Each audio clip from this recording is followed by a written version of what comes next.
네, 저희가 3월 달에 고린도전서를 함께 온 교회가 묵상하게 됐는데요. 그래서 오늘은 고린도전서에 대해서 짧게 같이 한번 생각해 보려고 합니다. 고린도 교회는 문제가 굉장히 많은 교회였는데요. 그래서 고린도전서를 한마디로 말하면 가장 많은 은사를 받은 고린도 교회가 가장 많은 문제를 일으켜서 바울이 그들에게 권면하고 가르치는 서신, 이렇게 한마디로 정리할 수 있습니다. 참 아이러니하죠. 바울은 고린도에 1년 반 정도 머무르면서 사역을 했었는데, 그래서 고린도 교회는 많은 지식과 지혜, 그리고 경제적으로도 굉장히 부유한 곳이었습니다.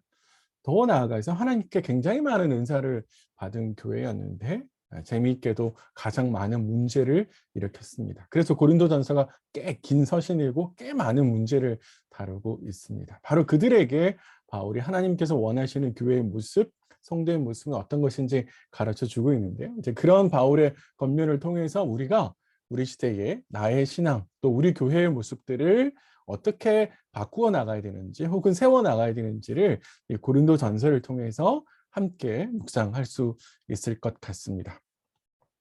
네. 고린도 교회에는 거의 10가지 문제를 바울이 다루고 있는데요. 그래서 이 고린도 전서를 묵상하시면서 첫 번째는 교회가 어떻게 해야 되는 건가? 교회의 본질이 뭐지? 교회는 어떤 역할을 해야 되지? 교회는 어떤 모습을 보여야 되지? 이런 것에 대해서 한번 깊이 생각해 볼 수 있는 시간을 가질 수 있으면 좋겠고요. 더 나아가서 우리는 하나님에 대한 신앙을 고백하는데, 과연 내가 하나님을 믿는다라고 하는 것은 어떤 의미일까? 혹은 그 모습은 어떻게 나타나야 될까? 어떻게 행동하는 것일까? 교회 안에서 혹은 하나님을 모르는 사람들과의 관계 속에서 이 신앙이 어떻게 드러나야 될 것인가?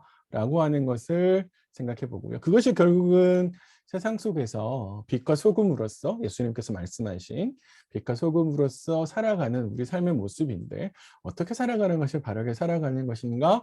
라고 하는 것을 생각해 볼 수 있을 것 같습니다. 자, 고린도전서를 이제 묵상하시면서 이런 초점을 두고 가시면 좋을 것 같은데요. 근데 고린도전서가 생각보다는 너무 많은 문제를 다루고 있어서 보시기가 조금 까다로울 수 있습니다. 고린도전서는 크게 이제 바울의 서신에 따라서 구분해 보면 서론이 있고 맨 처음에요. 그리고 결론이 있습니다. 그리고 그 중간에 본론이 있는데요. 이 본론이 약간 복잡합니다. 제가 이제 굳이 꼭 설명을 드리면 바울의 편지의 본론을 크게 두 개로 나눌 수 있는데요. 그 첫 번째 문제는 굉장히 긴급한 문제입니다. 바울이 글로의 집 사람들이라고 하는 바로 요 사람들을 통해서 바울이 뭔가의 소식을 전해 들었는데, 그래서 빨리 좀 해결해야 될 주어야 할 문제들, 그 문제를 본론의 전반부에 바울이 다루고 있고요. 두 번째는 굉장히 중요한 문제들. 그러니까 고린도 교회는 어떤 문제가 있는데, 사실 이 문제들은 신앙적으로 굉장히 오해하고 있는 문제들이고요. 그래서 바울이 이 중요한 문제들을 하나씩 하나씩 다루어 갑니다.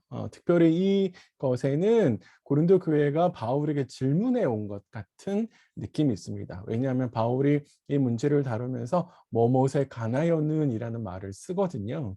그래서 본론의 두 번째 단락에서는 굉장히 중요한 문제, 그래서 나중에 가시면 부활의 문제도 나오고요, 은사의 문제도 나옵니다. 그래서 중요한 굵직굵직한 주제들을 바울이 다루어 가는 것을 저희들이 볼 수 있겠습니다. 자, 그러면은 첫 번째 이제 섹션에서는 바울이 다루고 있는 긴급한 문제가 뭐였나, 고린도 교회 안에 어떤 문제가 있었나라고 하는 것을 이제 보게 될 텐데요. 그 긴급한 문제 첫 번째는 고린도 교회 안에 분쟁의 문제가 있습니다. 각각의 지도자들을 중심으로 해서 여러 개의 파가 나누어진 것을 볼 수 있습니다. 이런 사람들에게 이런 문제에 관해서 바울이 권면을 첫 번째 4장까지 하고 있고요. 5장과 6장에서는 개별적으로 음행의 문제가 일어나고 있고, 근친상간을 한 사람들이 있었고요. 교회 안에서 성도들 간의 다툼이 있었는데, 이 다툼을 세상의 법정에 호소하면서 문제를 해결하려고 했던 사람들도 있고, 그리고 매춘을 하는 사람들도 있었습니다. 그러니까 이런 개별적인 문제를 두 번째로 다루고 있습니다. 사실 우리 시대에 이게 무슨 의미가 있지? 라고 생각하실 수 있는데 자세히 보다 보면 바울이 하는 이야기가 우리 시대에 나의 삶에 또 우리 공동체 안에 굉장히 큰 의미가 있음을 발견할 수 있는데요. 각각의 문제들로 하나씩 좀 들어가 보도록 하겠습니다. 고린도 교회에는 분쟁이 있었는데요. 그 분쟁의 모습은 사분오열이라는 표현처럼 굉장히 여러 개의 파로 나눠져 있었습니다.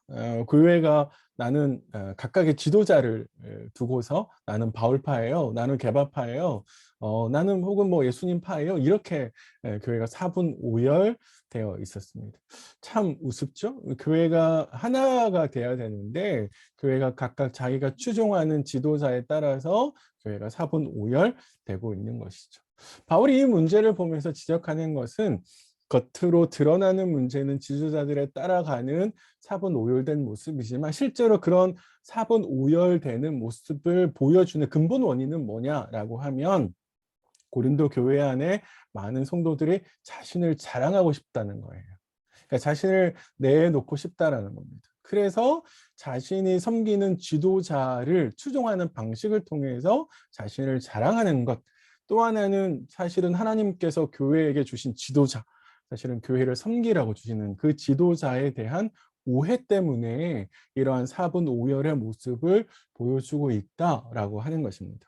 실제로 이제 1장부터 쭉 읽어가 보면 이 교회가 굉장히 자신이 가지고 있는 것을 자랑하려고 하는 당시 고린도 교회, 고린도라고 하는 도시 문화에 상당히 많은 영향을 받고 있다라는 것을 볼 수 있고요. 특별히 지도자에 대한 오해를 하는 것도 당시의 문화를 그대로 받아들인 결과라고 볼 수 있습니다. 이런 고린도 교회가 가지고 있는 문제에 대해서 바울이 지적하는데요. 그래서 앞에서 살펴본 것처럼 사분오열된 교회, 자신을 자랑하고 지도자에서 오해하고 있는 그런 교회에 대해서 자랑하지 말라라고 이야기합니다. 사실을 자랑하는 것은 어리석다라고 이야기하고요. 그리고 바울은 그리스도의 십자가 외에는 자랑할 것이 없다라고 이제 이야기를 해줍니다. 더 나아가서 바울은 고린도 교회에게 여러분들을 섬기고 있는 사역자들에 대해서 바르게 인식하셔야 됩니다라고 이야기합니다. 여러분들이 그런 사역자를 통해서 자랑하고 마치 그것이 내가 가지고 있는 무엇인 것처럼 어떤 신분을 상승할 수 있는 그런 요소가 되는 것처럼 오해하는 것은 옳지 않습니다라고 이야기를 하면서 잘못된 모습을 지적하고 그리고 어떻게 나아가야 되는지를 설명하고 있는 것이죠.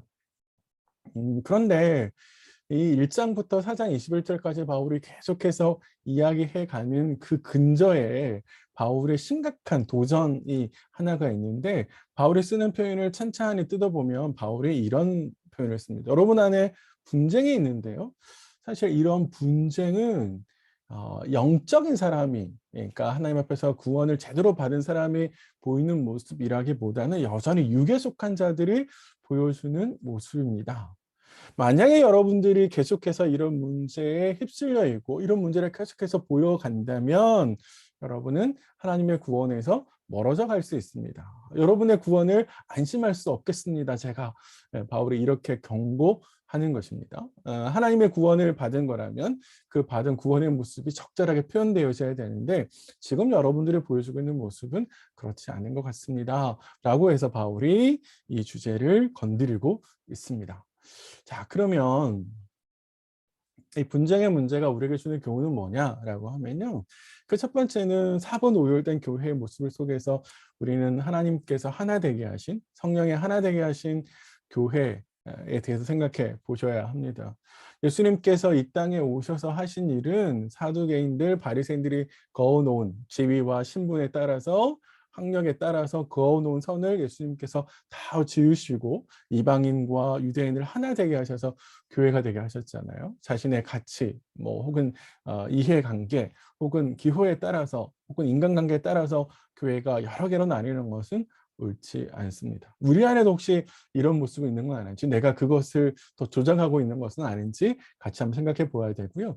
두 번째는 사실 이러한 모습이 나오는 가장 근본적인 이유는 그 안에 복음에 대한 정확한 이해가 없고 신앙의 개념에 대해서 정확하게 이해하지 못했기 때문에 나오는 현상입니다. 고린도 교회는 특별히 더 그랬거든요. 바울은 너희가 아직도 복음을 잘 모른다는 식으로 지적을 하고 있고, 그리고 그 복음을 받아들인 사람이 보여야 되는 신앙의 모습에 대해서도 잘 모른다라고 이해하고 있습니다. 사실은 복음을 받아들이고 복음을 이해하고 신앙을 제대로 이해하면 내가 그동안에 가지고 왔던 가치관을 다시금 바꾸게 되죠. 그래서 바울은 로마서 12장 2절에서 너희 마음을 새롭게 하라 그러잖아요. 이 마음이라고 하는 것이 삶의 방식, 사고를 새롭게 하라는 뜻이거든요. 그러니까 그런 점에 있어서 우리에게 내가 복음을 제대로 이해하고 있는지, 이해했다면 제대로 살고 있는지 내 모습 속에서 한번 점검해 보실 필요가 있습니다. 더 나아가서 한 가지만 더 생각해 보면 결국에 자랑하는 문제, 사람들은 자신이 가진 걸 통해서 자신을 드러내려고 하고 자신의 정체성을 가지려고 하는 거거든요. 그러니까 내 가치라고 하는 것이 내가 가진 무엇인가를 통해서 내 가치를 생각하려고 하는데 옳지 않습니다. 그리스도인들은 하나님 앞에서 자신의 누군지를 생각해 보아야죠. 그런 점에 있어서 바울은 우리가 자랑하는 것은 나가 가진 무엇인가가 아니라 바로 그리스도, 우리를 구원하신 그리스도, 그분만을 자랑해야 됩니다라고 교훈하고 있거든요. 내 안에 혹시 내가 나의 정체성을 어떤 식으로 규정하고 있는지, 내가 하나님 앞에서 거룩한 백성인지 거룩한 교회인지를 한번 생각해 보면, 이 분쟁의 문제를 통해서요 한번 생각해 보시면 좋을 것 같아요. 1장부터 4장까지가 교회 안의 분쟁의 문제를 다뤘다면 공동체 문제였죠. 5장과 6장은 개별적인 문제들을 다루는데 그 개별적인 문제가 교회 안에 엄청난 영향을 미칠 수 있다라고 하는 점에서 바울이 생각하고 다루고 있습니다. 그래서 5장과 6장에는 크게 세 가지인데요. 앞에서 소개시켜 드렸듯이 5장 1절부터 13절에는 음행, 특별히 근친상간의 문제를 다루고 있습니다. 사실은 근친상간의 문제뿐만 아니라 이 문제를 대하는 교회의 태도도 옳지 않다라고 하는 점을 바울이 굉장히 강하게 지적하고 있고요. 두 번째 6장 1절부터 11절에 들어가면 소송의 문제를 다룹니다. 교회 안에 어떤 문제가 일어났는데 교회가 이 문제를 처리를 하지 못해서 세상의 법정에다가 이 문제를 호소하는 모습을 보고 바울이 어떻게 교회가 이럴 수 있냐라고 하는 점을 지적합니다. 특별히 바울의 뉘앙스는 사실은 그 법정에서 이긴다 한들 하나님 나라 안에서는 증거와 다름없다. 사실은 승리하는 방식으로 패배하는 거다. 패자의 게임이다. 이렇게 바울이 지적을 하고 있고요. 6장 마지막에 하면 다시 음행의 문제를 다루는데 이건 매춘과 관련되어 있습니다. 당시 고린도 교회는 경제가 굉장히 발전한 도시였기 때문에 자연스럽게 음란한 문화들도 많이 들어와 있었습니다. 고대 세계에서는 고린도화되다라는 말을 썼는데요. 이것은 성적으로 음란함을 이야기하는데 물론 바울의 시대는 그 이전 시대보다는 훨씬 덜 했지만 그럼에도 불구하고 여전히 그런 문제들이 남아 있었거든요. 특별히 바울은 이 문제를 지적하면서 내 몸은 내 마음대로 쓸 수 있는 자유가 있지만 그러나 그 자유가 누군가에게 해가 된다면 공동체 유익을 위해서 쓰는 것이 또 하나님의 영광을 위해서 쓰는 것이 옳다라는 점을 지적합니다. 자, 이런 흐름들을 하나씩 조금만 더 자세히 살펴보시면 첫 번째는요. 음행의 문제인데 고린도 교회 안에 음행이 일어났어요. 근친상간의 문제가 일어났습니다. 문제는 이 근친상간의 범죄를 행한 사람이 영향력 있는 사람이라는 거예요. 그 사람이 교회에서 영향력이 크니까 교회가 그 사람을 제대로 다루지 못하고 그가 저지른 범죄를 다루지 못해서 결국 교회가 침묵하게 됐다는 거죠. 그래서 바울은 근친상간이라고 하는 굉장히 심각한 문제를 제대로 다루지 못하는 교회, 특별히 이해관계가 얽혀있는 그의 영향력 때문에 옳은 말을 하지 못하는 교회의 침묵에 대해서 비판하고요. 교회가 더 거룩하게 나아가기 위해서 혹은 그 범죄한 사람이 진짜 구원을 제대로 받기 위해서 어떻게 해야 되느냐라고 하는 것을 지적합니다. 사실 바울은 교회에서 내보내십시오라고 강하게 이야기합니다. 그것이 교회가 거룩함을 지키는 길이고 그리고 그 범죄자가 그걸 통해서 자신의 죄를 깨닫고 그래서 다시 하나님께 돌아올 수 있는 기회로 삼을 수 있습니다라고 지적합니다. 자, 그런 점에 있어서 음행의 문제를 바울이 심각하게 다루고 있는데 이런 음행은 우리에게 몇 가지 좀 생각해 볼 수 있는 게 있어요. 우리는 참 생각 가운데 아유 다 은혜롭게 가야죠. 은혜가 좋은 거죠. 좋은 게 좋은 거죠. 라는 생각을 하고 있는데 아니요. 그렇지 않습니다. 정말로 은혜라면 하나님의 은혜는 우리 안에서 공의로운 모습으로 정의로운 모습으로도 드러나야죠. 범죄를 숨기는 것이 은혜로다. 이게 절대로 아니라는 것 한번 생각해 보시고요. 만약에 그렇다면 세상에 어떻게 우리 교회를 신뢰할 수 있겠습니까? 두 번째는 교회 안에 특별히 영향력 있는 사람들의 범죄를 어떻게 다루고 있는지도 한번 생각해 보셔야 됩니다. 헌금을 아주 많이 하기 때문에 혹은 사회적으로 신분이 높기 때문에 그가 한 범죄를 덮어야 된다? 네, 옳지 않습니다. 사실 우리 교계 안에 이런 문제들이 꽤 많이 있죠. 네, 그런 점에 있어서 우리가 다루어야 할 죄들을 제대로 다루고 있는가? 우리 시대의 음행, 탐욕, 우상숭배 이런 것들도 같이 한번 생각해 보시면 좋겠다라는 생각이 들고요. 세 번째는 바울이 누리게 된 이야기를 하는데 한 사람의 범죄가 온 교회 안에 영향력이 있게 영향을 미치지 않겠냐라고 합니다. 사실 나 한 사람이 누르게 역할을 할 수 있죠. 그렇기 때문에 나를 깨끗하게 점검해 보는 게 필요하고요. 특별히 내가 내 안에 있는 누르고 뭔지 또 특별히 알지만 편의를 위해서 눈 감고 있는 건 없는지 한번 생각해 보시면 좋을 것 같습니다.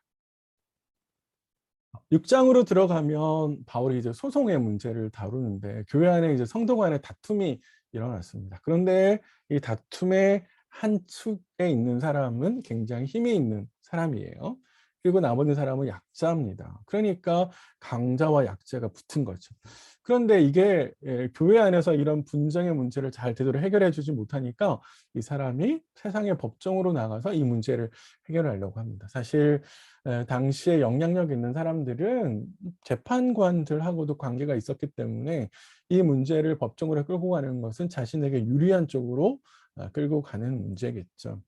바울은 이 문제를 대하는 교회의 태도에 대해서 또 한번 지적하는데 우리가 마지막 때에 가면 주님과 함께 세상을 심판할 것인데 어떻게 하나님의 백성이 세상의 법정에서 잘잘못을 따지는 우를 범할 수 있겠냐. 그건 옳지 않다.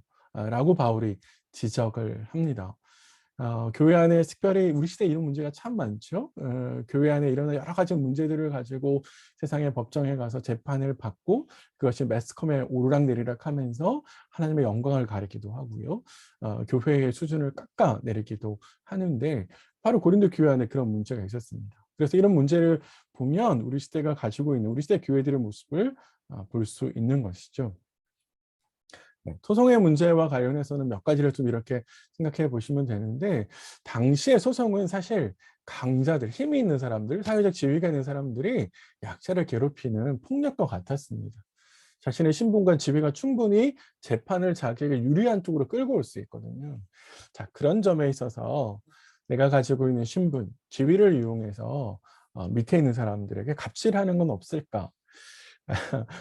없는데요? 라고 생각해 보지 마시고 실제로 우리가 일상에서 굉장히 그런 많은 것을 합니다. 상담원들에게 우리가 어떤 태도를 대하는지 혹은 서비스 하시는 분들에게 식당의 직원들에게 어떻게 대하는지 아파트 경비원들에게 어떻게 대하는지도 한번 생각해 보시면 실제로 우리가 갑의 위치에 있을 때가 굉장히 많거든요.